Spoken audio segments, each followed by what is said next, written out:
are now locked in and listening to The Issue. This guy is a franchise quarterback, and no, I don't want to hear any pushback on that. It feels like a top 10 roster to me. It feels like it can win a championship. This is The Issue. Yo, what's up? We are back. It is Thursday, September 15th, and another episode here of The Issue for you. We got a pretty loaded show. It's going to be our first full NFL show, so we have the review from week 1. Yep. We have predictions for week 2. Tim has a rant to start out in the first segment, and we're going to close out the first segment with hits and misses, as we always do. All the review, though, will be in the middle of the episode right there, right in the second segment, Yep. and then the predictions right at the end, kind of going in sequential order. They're chronological, some may say. Yes, chronological or sequential. Does it mean the same thing? Probably. Kind If of. not exactly, around about the same thing. Well, I think chronological has to do with time. Sequence has to do with, the proper order of things, Maybe right? it's sequencing. Sequential, Yeah. sequencing, right? So, Either or, we have a great episode. Week 1 of the NFL happened. It was interesting, we'll say, to preface. well, okay, so it was a great weekend of just football, right? Alabama almost lost to Texas. Kentucky beats Florida. Kentucky goes to the Swamp and beats Florida for the second straight time. Yeah. Beating Florida. The Pitt-Tennessee game was crazy in overtime. There were a lot of really, really good football games. And then, of course, the NFL, right? Steelers-Bengals. The Thursday night game was crazy. Shocking, right? Yeah. Maybe not super entertaining, but shocking. So it was definitely an interesting weekend of football. Yes, I 100% agree there. It was fun to watch. Good to get back into it. Missed it a ton. Could not have asked for a more perfect first weekend. No, it was good. So let's just start there. I know your rant today is kind of geared towards the NFL and quarterbacks. And Well, of course, it will almost always be, because that's the most important thing. yes. Right, so it's the biggest league. Quarterbacks are obviously the most important and, when it comes to money, most valuable position. They impact winning more than any other position on the field. You could argue probably even more than coaching. I would argue that as well. Look at Bill Belichick. Now he doesn't have a good quarterback. Right, coaching is great. He's, I think, sub 500 without Brady in his career, right? So quarterback's probably the most important. They are the catalyst, the engineer almost, of $1 billion business. Some of the biggest, if you just look at pure businesses, some of the biggest businesses in the world. But this is what the NFL has become, quarterback-centric, right? 16 games, one of them ended in a tie, right? So we're just throw that out. I mean, we'll get to it a little bit later, but I almost don't even want to talk about how abysmal the game was, right? Yeah. Colts-Titans. Colts-Texans. Almost unwatchable. But anyway, so of the 15 decisive games, 10 of them were won by the better quarterback. 10 of 15. That's a pretty good percentage. What is that, 60-some percent? Yeah, it's high 60s. What's it, 1/3? So, 60-something, 0.633 repeating. Oh, yeah. Is that right? Yeah. Regardless. And then the other ones, the other 5 games, right? 3 of them have just bad rosters, right? They're the better quarterback, but they just have really, really bad rosters. And then there are 2 of them had some letdowns from teammates, right? So we're looking at like a Joe Burrow right here. Right? His kicker was, 35 yards away? It's usually a chip shot for Evan McPherson as well, so it's not like he's a scrub, but he missed it, right? He let the team down a little bit. Yeah. Now, granted, he almost led them to the Super Bowl last year along with Joe Burrow. You could argue was one of their most important pieces, right? Generally speaking, the more reliant on one item you are, right, as a business, as a league, as a team, whatever, that's, it's the more separation between good and great, and good and average and bad, right? This causes more blowouts, more bad football teams. Here's what was so refreshing about week 1. Although, most of the best quarterbacks won, right? It's kind of how it's going to go most of the time. It'll always be above 50%. I will guarantee you that the whole season, if you look at all 16 games, once you get into buys, you're looking at, 14 games?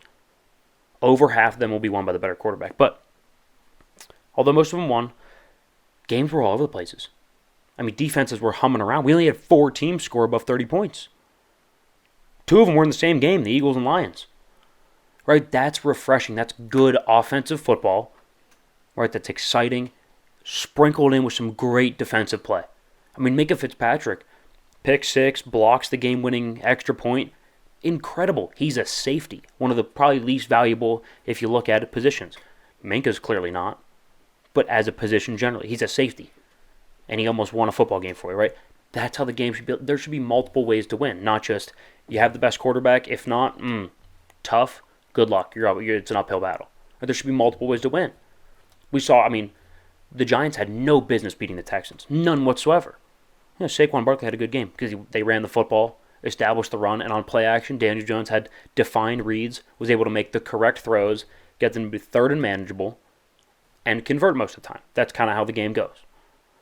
Right? It's a healthy league. It's flourishing. I know people that they don't even like football, and they're avidly watching now. Right? They are excited for week 1, week 2, the entire season. I got people who've never even said the word Super Bowl saying, "Who do you got in the Super Bowl?" Right? That's football. That's football. This is an exciting time to be covering football, to be watching football, to be a fan of it. Week 1 was incredible, and I can't wait for the rest of the year. No, I just can't. It was exciting. And you talk about Minka, and I would say he did win that game for the Steelers. Could you... You take him out, and that game is 100% different. Well, they lose. They don't even... It's not even close. No, and, he was accountable for... technically 8 points on the book. Or, I'm sorry, 7 points on the book. Right? The 6 running it in blocks the extra point. He's accountable for 7 points as a safety. Yes, which is absolutely insane. And that's something that the Steelers are going to need to see more of this year if they're going to want to be successful now with T.J. Watt with the pec injury and So I guess let's talk a little bit about that. Is it a win or is it a loss for the Steelers? That's a loss, because I feel like your 2 most valuable pieces that really stood out in that game were Minka and T.J. Watt. Alex Highsmith had a couple of good moments. Yeah, he had 3 sacks. Yeah, he played really well. Cam Hayward played really well, but I thought Cam Sutton played pretty decent. You can make the argument though that Cam Hayward is not the pass rusher he is without T.J. Watt though. 100%. So the question mark on the Steelers' defensive line now kind of starts to rise up. I mean, look, I like Highsmith as I don't want to say replacement, but he would move into that pass rusher 1 role per se. Yeah. And that DeMarvin Leal could sub in behind him, but here's the thing. It's not you're just losing your best edge rusher, right? If Tennessee loses their best edge rusher, I don't know. This isn't a stat used in football, but wins above replacement, above the next guy, right? Not a crazy amount. He's definitely a better player. He's worth maybe a half sack more a game, maybe a pressure or 2 here or there. Mm-hmm. But T.J. Watt is that much better than everybody else in the league. He elevates everybody on that defense. We looked at, right, so the biggest argument that you hear now is Myles Garrett and T.J. Watt. I mean, I put that argument to bed numerous times, and if that doesn't show in the last time I did it a couple weeks ago, I'll have to do it again. Because it's ridiculous. Yeah. Every stat category, every year since they've been in the league, it's been not even close. No. I said that it broke down to 33 categories over their 6 years or something like that? And Myles Garrett... Or 30 categories? 30, and he only won 3 of them. Myles Garrett won 3 of them out of 30. Right? So, you tell me, right? So he's just that much better than everybody else that the step down can be severe for this defense. Very drastic step down. I guess we'll talk a little bit about that more in the second segment when we kind of get into, kind of reviewing reviews and all that stuff. All the games. But overall, week 1 was it was fun. It was good to watch. I loved the Thursday night game. It was surprising though. Not a lot of points scored. A lot of defense. Horrific conditions in Chicago for Trey Lance to make that first start of the season. So. I don't know. It was an interesting week. We'll be able to recap all of that in the second segment, but let's get into hits and misses here. Okay, so hit number 1. So I just laughed because I read the little note I had and it said, well, Dallas sucks just as predicted. That's literally what I wrote, right? So that's a perfect lead-in, right? So Dallas, I said whenever their offseason, right, happened, the bulk of their offseason, losing Amari Cooper, Cedric Wilson, your right tackle, a guard, your center retired like a year and a half, 2 years ago, right? Still trying to fill that void. I said that is a tough way. That's a tough offseason, right? That's a lot of weapons, right? One of their best pass rushers left. Yeah. That's a tough offseason. And then they lose their left tackle and Dak within the last week and a half. Yeah. It just doesn't look good for Dallas. Now that Dak's out, do they win maybe 1 game in the next 6 and he comes back? That's the best scenario I can hope, and they're 1-6 once Dak gets back. Really. Yeah. I saw a number somewhere. I think they're 2-5 without Dak all time. like since he's been on the team. Right. Since So he's been the starter, right? it's just been, I don't know. It's really tough for Dallas. I don't know why I picked them. I don't know why picked you them. picked Dallas either, but they're really not. It's just not their They're year. swirling the drain. The coach is horrific. And- the quarterback isn't right. You shouldn't have been paying him that much. I was just gonna say, we've been saying this for so long, right? This is what happens when you pay Dak $40-some million. Right now, I don't have the money To go spend go anywhere else. I can't go get another left tackle. I can't go move draft capital and resources to go get another wide receiver and pay him. You can't do it. Simple budgeting things you would think an NFL GM would have figured out, but Well, that's the problem because Jerry Jones is all up in that, but whatever. Yeah. All right, miss number 1. So we went 1-4 on our bets this week. I mean, look, it's a tough week. But it's betting. If you haven't been burned by betting yet, then you've only been betting for, what, a day or two then, I guess? yeah. Get used to it. But, I mean, hey, it's a tough week. We'll rebound. You live and you learn. Hopefully we get better. We got some good ones this week. We got some good ones this week. Let's just hope they pan out. But 1-4 on the first week there, so I guess, that'd be a miss. Yeah. All right, at number 2, even though I picked the Rams personally, I still thought the Bills were a better football team overall, and they're our Super Bowl pick. And I mean, they looked dominant over the reigning Super Bowl champions. They looked so good. Josh Allen, I would say, looked almost to MVP form already. He was great. And Stephon Diggs was able to get open and burn Jalen Ramsey all game long. Yeah, I think he had, 8 catches on, 9 targets or something like that. So, I mean, yeah. And it's just every play he would find a way to get open or give Josh Allen a chance to get him the football. And he did a great job at capitalizing on every single opportunity he had to catch the football, too. He had a lot of yards after the catch. Extremely dominating performance by Buffalo, and it makes me feel really good about our Super Bowl pick. Absolutely. I mean, and Diggs is one of the best route runners in the league, so it's not a shock he's able to get open, but against Ramsey nonetheless. It's just when you can do it against the number 1 corner. Right. All right, miss number 2. We've been saying the whole year, let Russ cook. I've been on that train, right? I think he was my pick for MVP at least once on this show. I still think he's a top 10 quarterback in the league. I used to think he was closer to 1 than he is 10. I think he's probably on the backside of 5 to 6 now, probably closer to 7. Mm-hmm. After week 1, you could argue me into 8th or 9th. I don't think towards the end of last year, the thumb, this first game, I don't have a whole lot of evidence to stand on, right? Yeah. And maybe they shouldn't, let him cook, but I also thought at the same time, going for a field goal at 64 yards was a little bit crazy. Again, we'll get to that later. Yeah.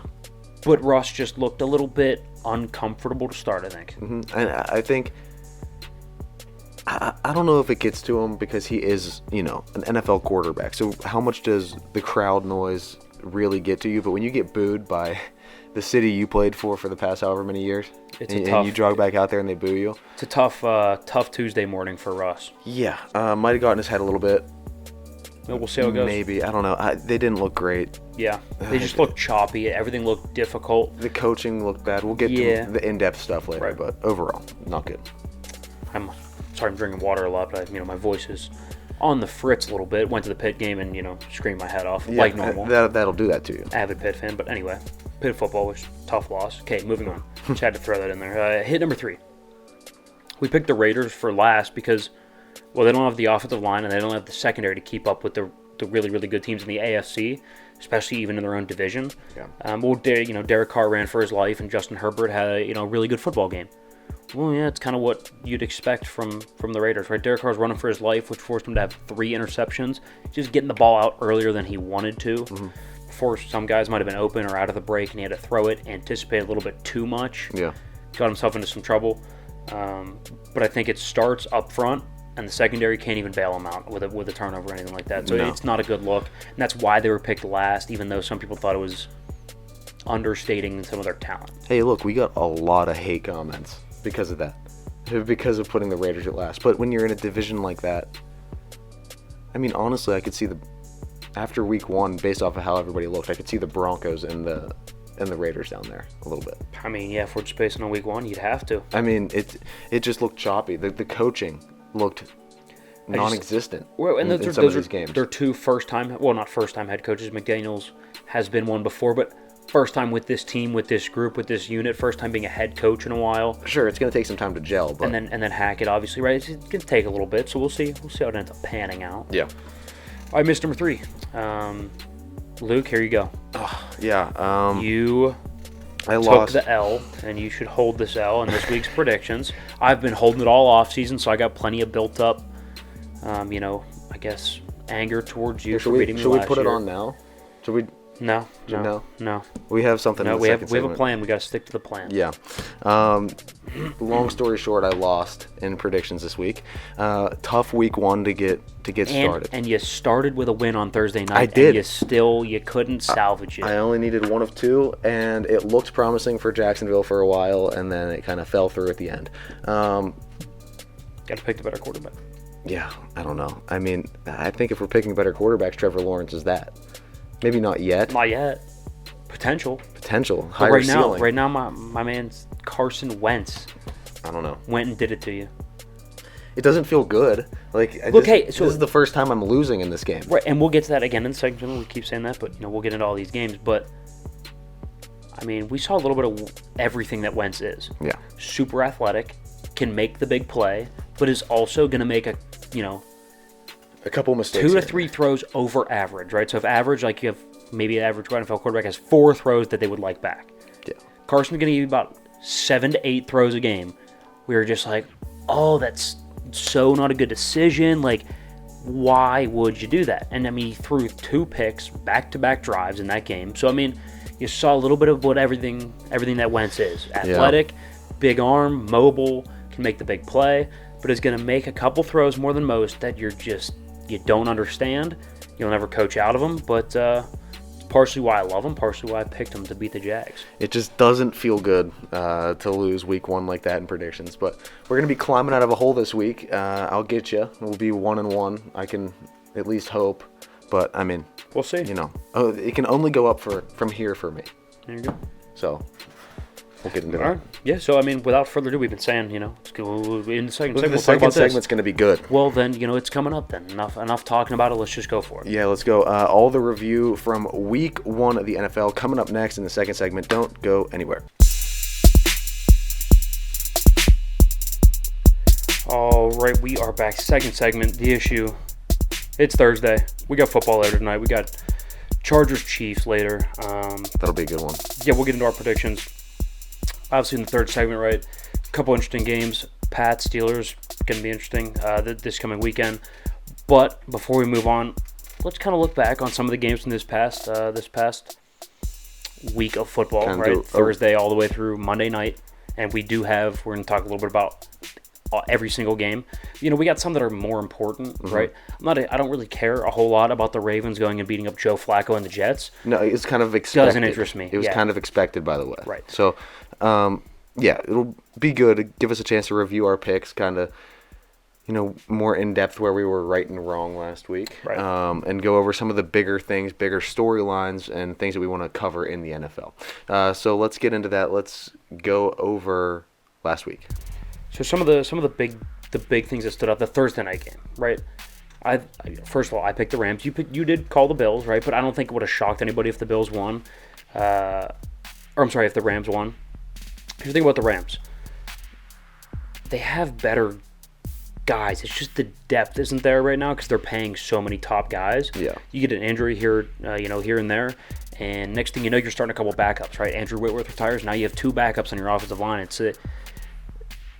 It's going to take a little bit of time, right? You got some new pieces. The offensive line is where they were shaking. Right.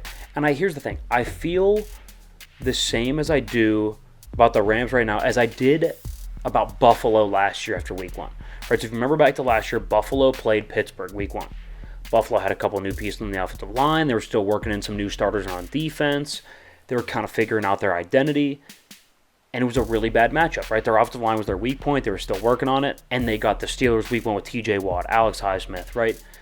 Cam Hayward. Terrible matchup for the Bills, right? If they get them in week, 10 or 11 when their offensive line's more gelled, that's a different matchup. Yeah. I feel kind of the same about the Rams this year, right? They're working in some new pieces on the O-line. You got Bobby Wagner's new, a couple new DBs.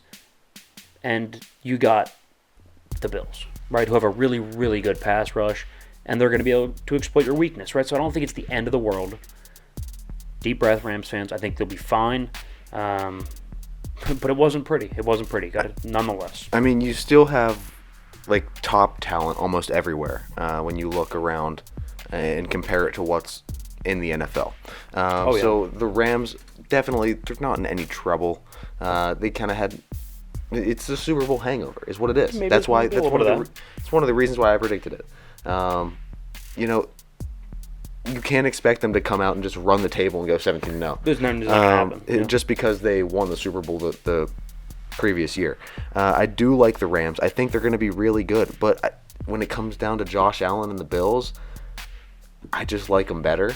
And that was quite apparent on Thursday night. They handled them. Josh Allen's a freak. I think he's officially arrived as a top 3 quarterback last year. He was probably fringe top 3, top 5. I think it's absolutely, but he's a bona fide top 3 quarterback right now. Yes. Especially talent-wise. I mean, he's just insane. All right, so let's talk a little bit about the Vikings. I don't want to say, I didn't really put this in hits and misses because, I was going to talk about it here. We expect them to be, a 13, 14-win team? 13. 13-win team, second seed, is that right? First seed. I think we have a second seed. Second seed, yes. Second seed to the Rams. Winning the NFC North. Beating the Packers in the playoffs. Is it just me or do they look like really synced up on offense? They did. New coach, new verbiage, new plays, all that. And they looked really comfortable and in sync. Yeah. I don't know, maybe that's just what I saw. I think our pick of them having a really, really good season, kind of breaking out of that little bit of a slump last year, looks as of right now like it's going to be true. They definitely proved that they deserve the prediction that we gave them. The NFC North was one where we got a lot of pushback for putting them first. Yeah. The Vikings will never beat Green Bay. They'll never beat Aaron Rodgers. Oh, excuse me? It didn't even look difficult. It looked difficult for Aaron. Well, that's the one. That side offense that it was brutal to watch. Yes, brutal. He had 0 weapons. Nobody was getting open for him. He was holding onto the ball way too long. That was the problem, I think. He was holding on to the football. Was not. You got to get rid of the ball and play kind of within the structure of the offense. That was not there at all. And that could also be a hit because we said Aaron Rodgers is going to look not the same without Devontae Adams and having his number 1 be Alan Lazard and Lazard being out. So I mean.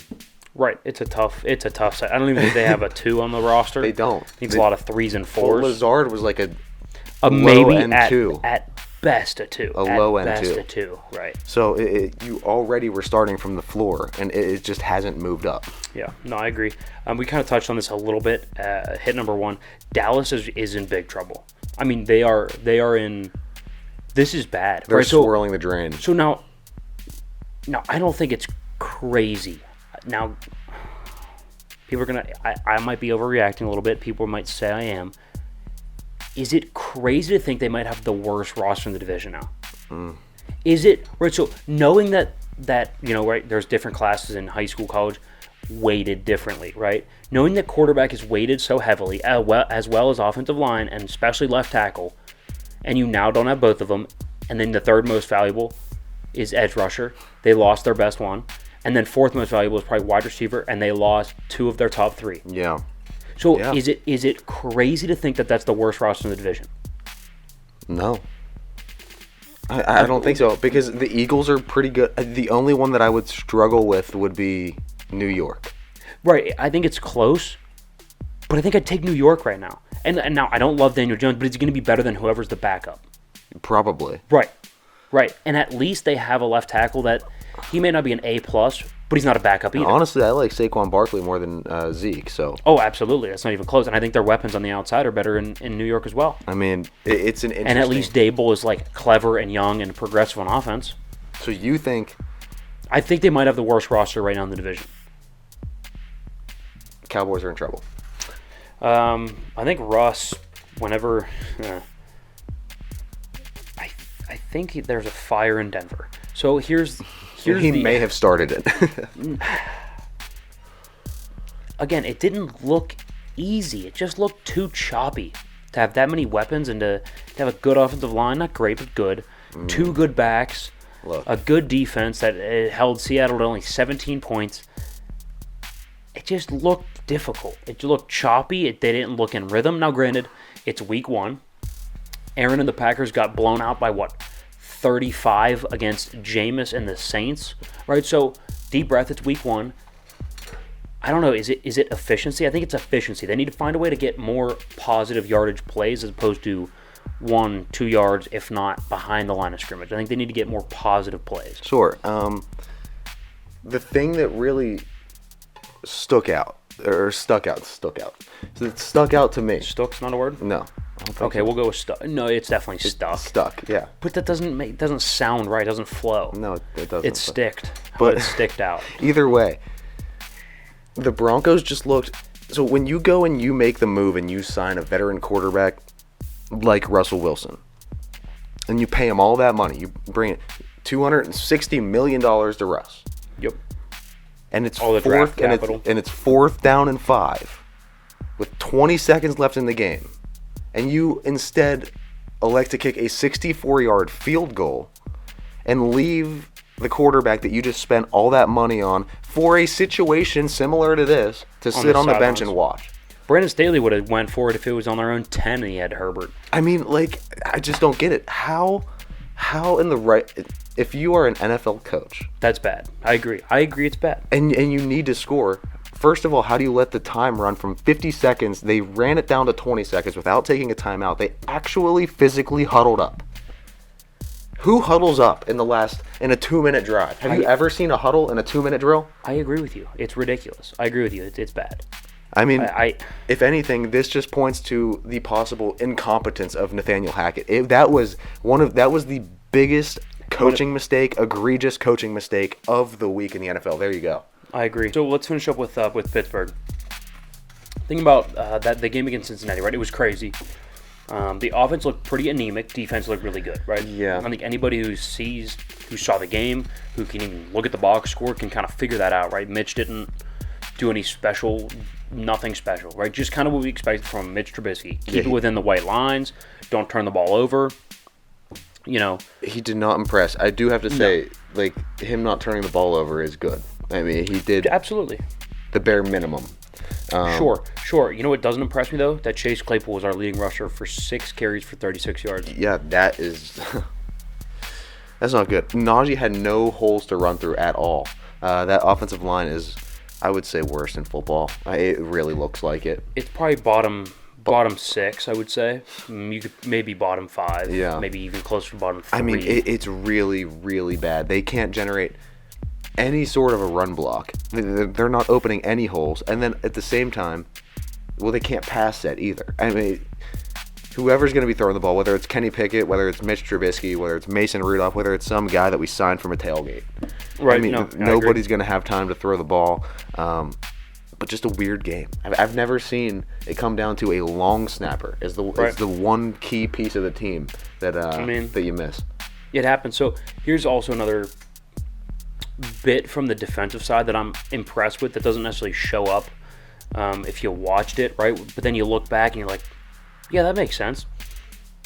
Not only Minka, his touchdown with the interception or the pick 6, he batted a couple balls down. The blocked extra point. Mm-hmm. He had 14 tackles. I mean, that's just ridiculous. Yeah.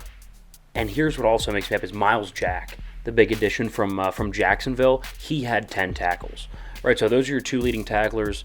And Watt, who left early, he still had a sack, a pass defense, a pick. I mean, you get the normal guys stepping up, plus you get Devin Bush, who had a couple tackles, right? He had about 5 tackles. Terrell Edmonds was in the mix a little bit. Ahkello Witherspoon gets a pick, right? Alex Highsmith, who's going to have to step up, had 3 sacks, right? That's going to be the difference. We expect Minka and Miles Jack to be at the top of that sheet every day. Every Monday, you can look at the box score after watching the game and say, yep, that makes sense. Yep, Minka number 1 in tackles, Miles Jack number 2. Minka's going to have a couple tackles for loss, maybe a pick. Miles Jack's going to have maybe a sack, a tackle for loss, right? That's going to be expected. TJ Watt's going to be up there with sacks and all that. It's going to be the Alex Highsmiths, the Robert Spillanes, the Larry Ogunjobis, right? If there's going to be injuries and stuff like that, right, you're going to get Cam Hayward might get banged up a little bit. He's a little older. We already have TJ Watt banged up. Those are the guys that are going to have to step up, and they did. Yes. Okay, so If you had to say win or loss right now, right, overall, what would you take from that game? That's a loss for the Steelers. I couldn't agree more. I couldn't agree more. No matter how you cut it, I mean, you're leaving that game without your running back. You're leaving that game without your best defensive player. Right. You didn't exactly play and handle them all game long, so it's not exactly a win that you go and hang your hat on and be like, oh, I played fantastic today. No, it came down to the wire in overtime. So I think it's overall a loss for the Steelers. It troubles me how bad Cincinnati played, and they still should have won the football game. The thing that the turnovers is what gets me. Cincinnati turned the ball over 5 times. One of them was a pick six, and the other one we actually capitalized off of. But there were 3 turnovers that the Steelers did absolutely nothing with. You got to at least, at bare minimum, find a way to get a field goal. If somebody told you that a team's going to turn the ball over 3 times, do you think, what do you think the outcome of that game is? They're going to get blown out. I'd say they're going to lose. I'd say they're going to definitely lose, for sure. Yeah. I don't know. Ridiculous.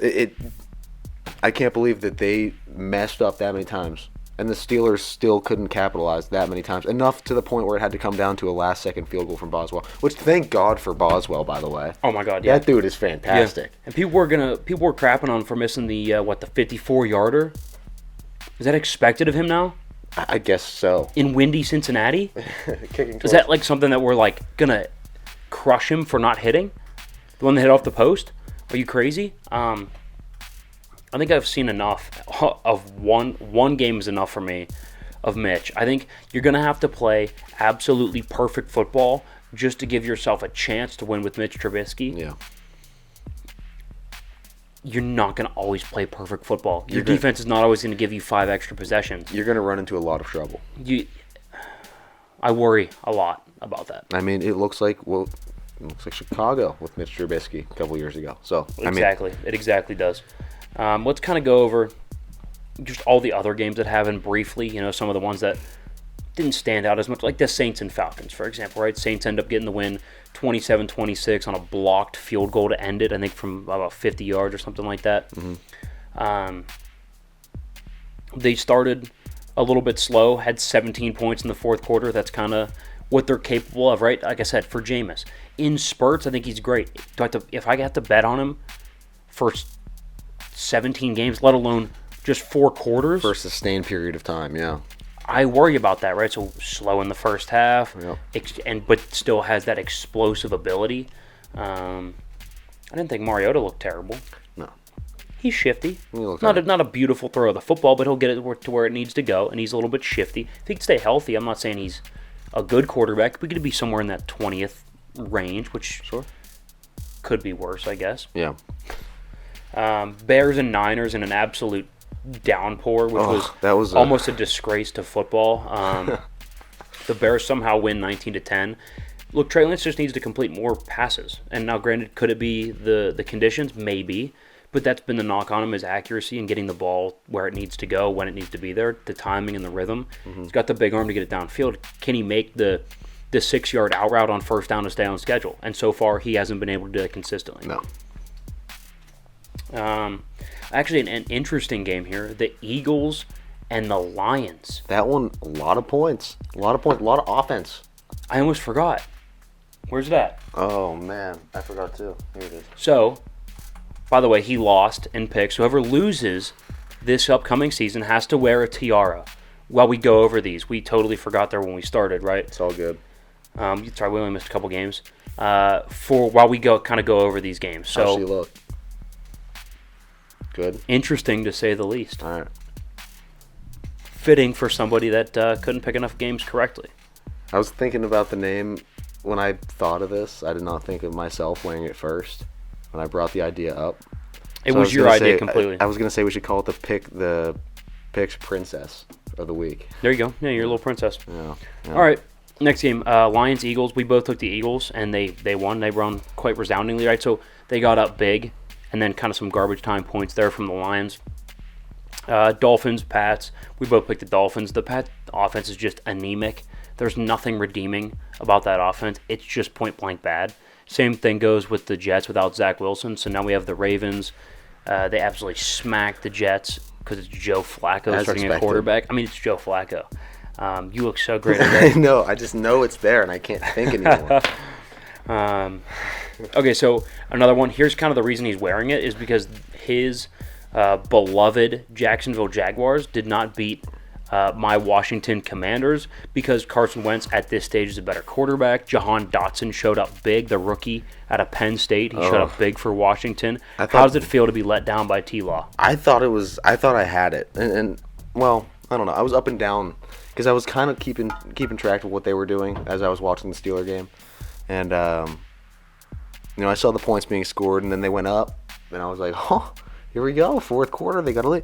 That fell through rather quickly. The Jacksonville defense just did not have it. And I think it's just straight up, Washington's pass rush Got the T-Law all over T-Law. Yeah, I agree. So that's really it. That one, and then the Dallas one got me. So Dallas one got you as well. Let's keep breezing through. We got the Panthers and the Browns. The Panthers won. I'm sorry, we picked the Panthers. The Browns won on a last-second field goal there. Pretty impressive from the rookie Cade York from LSU. Colts, Texans, I'm not even going to talk about it. They tied, which was just ridiculous. That was AFC South, man. Titans, Giants, we both picked the Titans. The Giants came up big by running the football with Zeke, of course, because Daniel Jones isn't going to win it for you. We both picked the Vikings. We already talked about that, though. The Chiefs storm into Arizona and absolutely wax them, 44-21. That was one of our bets that didn't hit. Yeah, it wasn't great, but I was shocked how well Mahomes gelled with some of his new weapons. Travis Kelce looked really good and helped out my fantasy team. What's up? All right, Chargers beat the Raiders in that 4:25 window. It was a pretty good game. Chargers got up early. Raiders kind of scrapped back a little bit. Devontae Adams and Derek Carr look like they're on the same page, but that's about all the positives you can say if you're Vegas. Yeah. Obviously, the Cowboys lose the Bucs because the Cowboys suck and their offense was anemic, and Dak is now out, and they have no hope for the season. That's right, Cowboys fans. I don't care. Broncos and Seattle. We both picked the Broncos. Of course, we were both wrong. I don't know where that Geno Smith came from. He was 10 for 10 for like 110 yards at one point with a perfect pass rating, so I don't know what happened. Anomaly maybe, but the Broncos need to step it up, and those are our picks.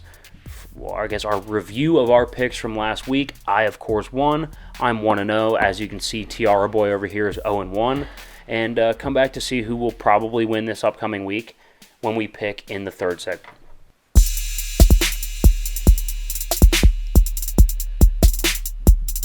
What's up? We are back into the third segment on a Thursday here. We have all the predictions for week 2 of NFL action for you in this segment. So we're going to go over all the games, give you wins, losses, and our picks so that hopefully this tiara does not have to be sitting on my desk next week and it will be over there. Ain't happening. But we'll see. It'll be good. And then we'll finish off this segment too with our 5 bets on a budget. It'll be hopefully better than last week.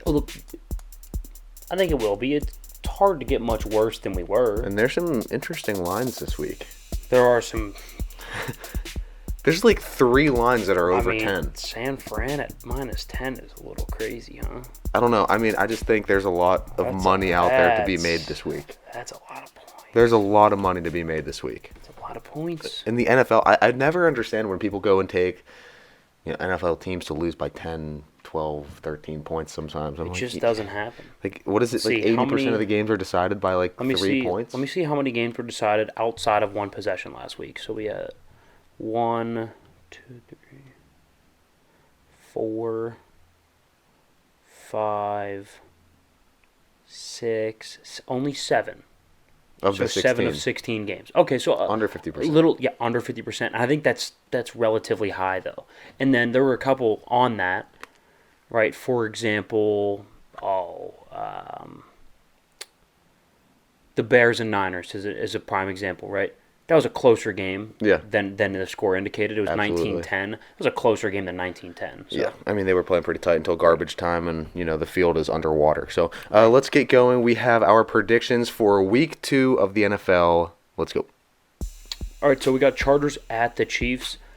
I think we're both in agreement here with the Chiefs. Now, we love the Chargers. I think we have them going to the AFC Championship game, winning the division. I think the issue is going on the road this early in the year, right? There's a lot of new pieces. You got Khalil Mack, J.C. Jackson. I think they have a new piece in the offensive line as well. Yeah. It's going to take a couple weeks to get fully up to that gear, right? And the Chiefs being at home, a little more comfortable. Mahomes is a bit more of a mainstay at this point. He's a little bit more of a veteran. Yeah. I think the Chiefs' experience and being at home prevails. They'll beat the Chargers. It'll be close, maybe by a field goal to a touchdown. Especially early on in September. You don't see Patty Mahomes drop those games. You just don't. So, yeah, Chiefs. It's automatic. All right, so one we are split on. We got the Bucs at the Saints. So I took the Saints. Point blank, they have given Tom Brady fits. I think the defense is fantastic. And I think Jameis Winston is going to make enough throws to win. Not that he's going to make a bunch of them, but he'll make enough throws to win. I think the Saints defense, especially with their pass rush, is going to be able to get to Tom Brady, who that is the secret.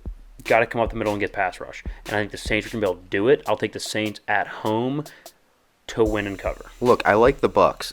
If anything, they proved that they have some really good perimeter weapons on their offense, and some guys that Tom is very comfortable in getting more comfortable in distributing the ball to. So I like their offense. I don't really like Jameis and the Saints. I just don't. I can't blame you. There's It's just not like I something about like it. them. I'm just going with the better quarterback on this pick. That's simple. That's a strategy that normally works out, which makes me a little nervous. But, all right, the Commanders at the Lions. We both like the Lions. They're a scrappy team. I think the Commanders, I like Wentz, but I think he's a little too reckless for me. I think the Lions are going to be able to run the football. Well, hey, the Lions get proved a pass lot rush. this week. Yeah. They proved a lot this week against Philly. They put up 35 points. That's legit. I mean, some of it was a little bit later in the fourth quarter after it was almost said and done, but I mean, it was legit offense. I think they moved the ball. DeAndre Swift is good. Amon-Ra St. Brown's good. Yep. Jared Goff is competent with a good pocket. So, I mean, point out the last time that the Lions have scored points like that. Really? When's the last time they've scored points like that? I'm not sure, and I don't think the Commanders are consistent enough, and especially Wentz. I don't think he's consistent enough, so we'll go with the Lions. Yeah, I like the Lions. All right, Panthers at the Giants. We're split on this one as well. You're going to take the Panthers. I'll go with the Giants.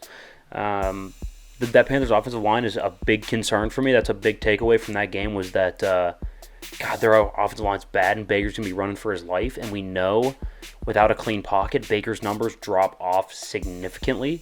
So I think I'm going to take the Giants, and I think they're going to be able to run the football a little bit. The Panthers aren't great against the run, more of a pass rush type of team. So I think the Giants are going to run the football, control the ball. It's going to be at New York. Who knows? Might rain.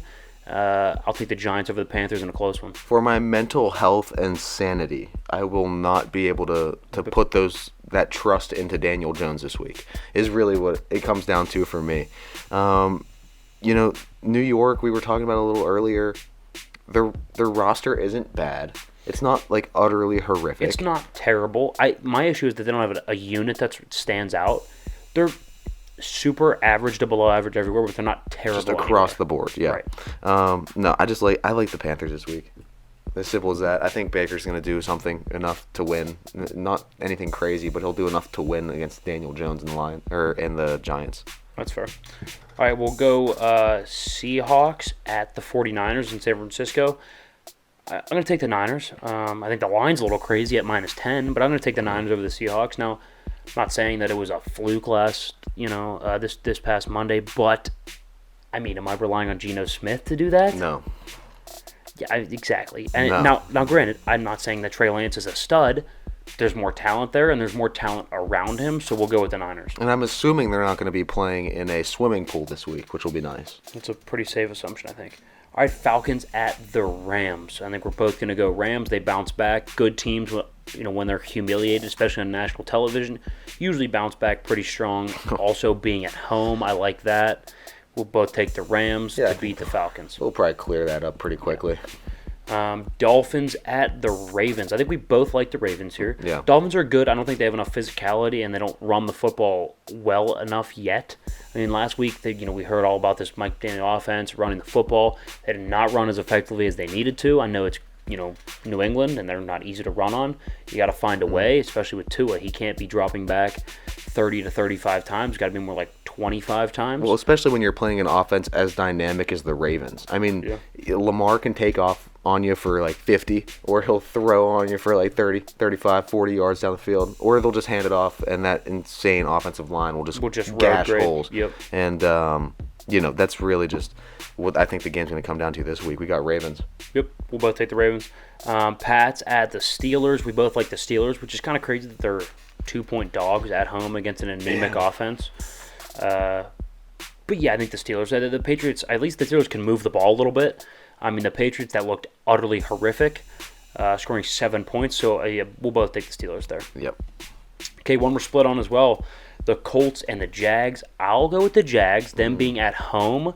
They've won, I want to say, like 7 of the last 8 at home against the Colts. The Colts, for some reason, just struggle going down to Jacksonville, especially early season. That humidity and that heat is different, trust me. I will go with the Jags at home against the Colts. I like the Colts. It's just a bad pick. No, I think Matt... Just a bad pick. No, because you have to admit that no matter what, sooner or later, Matt Ryan's going to kick in Indianapolis. Yeah, I mean, maybe. In the running game and Jonathan Taylor. Maybe we overestimated Matt Ryan. I mean, maybe we did. I like the Colts. All right. I'm not I'm not going with the Jags again. You're not going with the Jags again? They put a It's gonna sour take you a taste in while. my mouth. It made me wear this thing today. I'm not betting the Jags, at least for a week and a half. All right. I will go Jets and Browns. We're both going to take the Browns here because the Jets suck. Moving on. I mean, seriously, it's Joe Flacco, not a lot of weapons, bad offensive line, bad defense. I mean, even Joe Flacco's kids told him he was bad. I saw a video. So That's tough. All right, Bengals and the Cowboys in Dallas. I think the Bengals, again, good team, humiliated a little bit, right? Should have won that game, didn't. Yeah. We're definitely the better team. So I'll take them to win pretty handily over a team that's going to start a backup and at numerous positions. Yeah, I like Bengals. All right, Cardinals at the Raiders. We both like the Raiders here. The Cardinals look just disoriented right now. I think they'll eventually kind of bring it back down. If they can get to week 6 at like Settle a 2-4 rate, well, I guess week 7 at 2-4 once D-Hop comes back, I think they'll get back to normal. But the Cardinals right now aren't there, so we'll go with the Raiders. Yeah, I like Raiders. I think they're better almost at every group, every position grouping right Pretty now. much, yeah. Texans at the Broncos. We both like the Broncos again. Good team, a lot of talent, humiliated prime time. They'll step it back up, and I don't think the Texans are necessarily a formidable opponent. No. So we'll go with the Broncos to beat the Texans at home. All right, Bears at the Packers on Sunday Night Football. Line is interesting, 9.5 for Green Bay, but I'll take Green Bay to win. We'll get to the line a little bit later, but I think the Bears are going to hang around a little bit. But at the end of the day, the Packers have Aaron Rodgers. They have a better structure, better culture, better defense, so I'll go Packers. Yeah, I like Packers. He'll be able to figure it out a little bit. It'll probably take him just a little bit more time to get, situated with his new pieces and receivers. They're so young, and Yeah. he's like the second oldest quarterback in the league. So Right. 2 Monday night games this week. 2 Monday night games, Titans at Bills. We both like the Bills. Not much to be said. I mean, they're a juggernaut. I don't think, no matter who they're really lining up against, I think we're probably pretty much going to pick the Bills. I mean, we have them at 14-3. So Yeah. I mean, they're winning that game. And Vikings at Eagles were split here. I'll take the Eagles being at home. No. I like the at home, and I think they're going to be able to run the football a little bit on Minnesota. Their pass rush in Minnesota is good. I worry about the run stopping ability, so I think the Eagles are kind of going to be able to run the football, define play action reads for Jalen Hurts, and I think it's going to do him well. Yeah. Well, Why do you like the Vikings? High-powered Justin Jefferson? Justin Jefferson, little Kirk Cousins, even, just that whole Captain entire Kirk. offense. Dalvin Cook, even maybe. Just That's fair. These big names, man. I can't believe you took the Eagles. I like the Eagles too, and I think they're going to be very good. We have them at 12-5, I think, winning the division. Yep. And I do think they're a really good team. They've showed a lot, but the Vikings offense this last week against a Green Bay, insane. Yeah. And I think the Vikings beat the Eagles this week.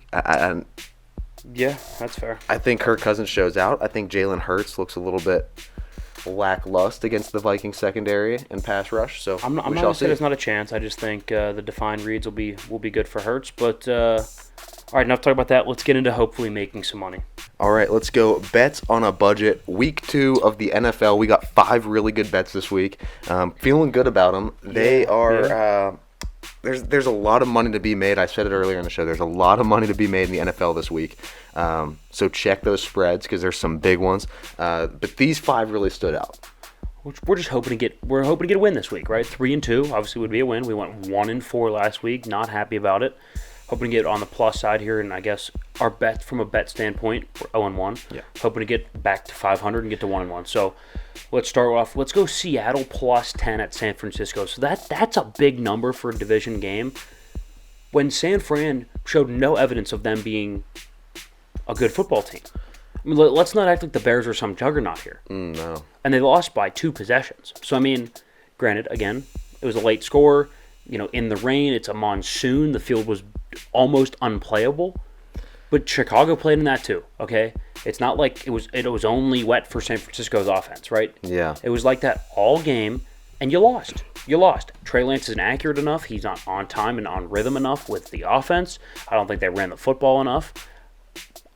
San Fran has showed me nothing to say they're going to go out and throttle Seattle. And if Geno Smith is just safe, accurate, completes what he went 23 of 28, a quarterback rating of 100 plus. If he can do that again, I see Seattle at least making this a 1-score game, if not winning. But I'll take Seattle plus 10 as of right now. Yeah, I like that. I mean, it's really hard to just say that a team's going to win by 10, no matter who you're talking about when it comes to the NFL. Right. But when you talk about a 49ers team that is all like, they haven't gotten the wheels turning yet. They haven't gotten a grip and gained any traction to say that they're even.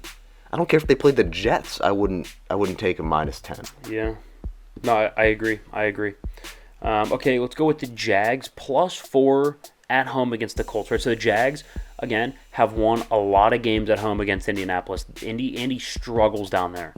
And I think if they're gonna win, they're gonna squeak by. I don't see them winning by a touchdown or more. I mean, 3.5. Well, I guess it would be 3, but like 3.5 seems like about the line. We have them at plus 4, which is even better. So I think they win by a field goal. If they do, I pick the Jags. But if the Colts were going to win, I think it's by a field goal. Yeah. So I'll take the Jags. I do like the Jags to cover. It's going to be close. To cover. Yeah, because I like the Colts to win the game, but when you're, it's close. I like the Jags to cover. I don't think it's crazy, especially in division, because you're gonna have now that divisional feel and play. I've heard it now said I think 3 or 4 times just this last weekend in week 1 where they were like, yeah, there's a bunch of different speeds to the NFL. There's regular season speed, postseason speed, and divisional game speed. Right. So there's preseason and then there's regular season, and then it's regular season in division. Yeah. And then it's playoffs. Yes. That's crazy. Right. So it's a divisional game. These games are tight. They're tight. With the Jags being at home, I think I'll take them getting points. All right, Cincinnati at Dallas. They are a minus 8.5. I think that's a great bet. Yeah. I think that's a great bet. They're a good team, a talented team with a good leader, who we think is a good coach. At least schematically, he is. That got humiliated. Not crushed, but they lost in a way that they probably shouldn't have. Right, that's going to eat at them all week. That's a game they should have won, could have won. They made a lot of mistakes. They didn't capitalize, and I think they're going to come out with a vengeance, and Dallas will be starting backups in multiple positions. They don't have any depth wide receiver. They can't run the football. Their defense is not very good. Dallas is going to get whacked. I think it's a 2 to 3 touchdown game. I think Cincy is going to absolutely hammer Dallas. I will take and swallow a lot of points at minus 8.5. Yes, 100% agree. Joe Burrow played really, really bad. When's the last time Joe Burrow's had 2 straight bad games? You'd have to go look. Maybe rookie year, but that was, The Joe Burrow we saw in week 1 is not the Joe Burrow that we know in the NFL. He's going to get back up to his midseason form. He's going to get there. And this is one of those weeks where he's playing kind of a lesser opponent in Dallas, let's be honest. Right. And like you said, they have a lot to prove now. They want to go in there, and they don't want to just beat Dallas. They want to stomp on their throats. Yeah, I agree. So I like Cincinnati. So this is probably our riskiest bet on the board here is the Bears plus 9.5 at Green Bay because, as Aaron Rodgers says, he owns them. Right, so it's a little bit of a he does. It's a little bit of a risky bet. But Green Bay only put up 1 touchdown. I'm not sure who Aaron's going to throw to. We have to get past this the offense is dynamic thing, because they're not. No. It's not a dynamic offense. And with the injuries on the O-line, they're not even dynamic running the football with two good backs. They're having trouble running the football. They can't really throw the football without Devontae Adams. Their defense, although it'll be much better against an inferior offense in Chicago, got a little bit torched by Kirk Cousins and the Vikings. So I think it's going to be a low-scoring, bit of a slugfest. I think it'll end up being about a touchdown game in Green Bay's favor, which, again, would be under the 9.5. So I'll take Chicago plus 9.5. Definitely the riskiest bet on the board, though. Yeah, here's the thing. I like the bet, and because of the riskiness of it, you improve your winnings. Yeah. Right? Yeah. So here's the thing. I would definitely back bet that with something. Yeah. Take something and, at least win your money back. No, don't put anything crazy on it. Cincinnati at Dallas. That's a great way to win. That'd be... That's almost a lock. Is that our lock of the week? Because we said that we want to do at least one of the weeks. Sure, so that'll be our... I mean, our lock didn't even hit this past week. But sure, that'll be our lock of the week will be Cincy at Dallas. Okay. I like that. We'll see if it works. Either way, that is... We got one more. Oh, wait, that's right. Come on now, it's only four. Oh, man. We promise you 5. This guy's trying to short you. Figures he's got a TR on his desk, so... You don't know that. I would say for our 5th bet, under pretty much any number you can find for the Pats at the Steelers. Yeah. I think you can get them right about now at about 40.5 as the over-under.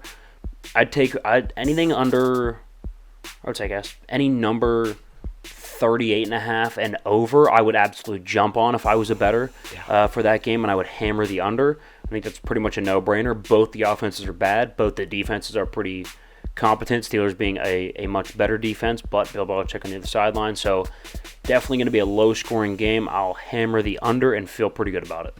Yeah, I mean, I agree. I don't see either of those teams really popping out and going for crazy yards and scoring crazy points. And it's not really like either of the two. Defensive, and I mean, Mac Jones, I don't like it. Mr. Trubisky, I don't like it. Kenny Pickett, still don't trust it. So I'm not going to be going to put my money on an over for anything the Steelers are involved in. Nope, can't do it. Until I see some evidence that their offense shows signs of life. So, I agree. But that is all. That's all the bets we have for the week. Bets on a budget for week 2. 5 good ones there. So definitely go place some bets. DraftKings, FanDuel, Barstool Sportsbook, whatever you use. BetMGM. Go out there. Have some fun. Be responsible. Throw some money around. That's why it's bets on a budget, right? We're not doing anything crazy here. But, guys, thanks for sticking with us. We will be back next week to review everything from week 2 and give you all of our predictions for week 3. Guys, that was The Issue.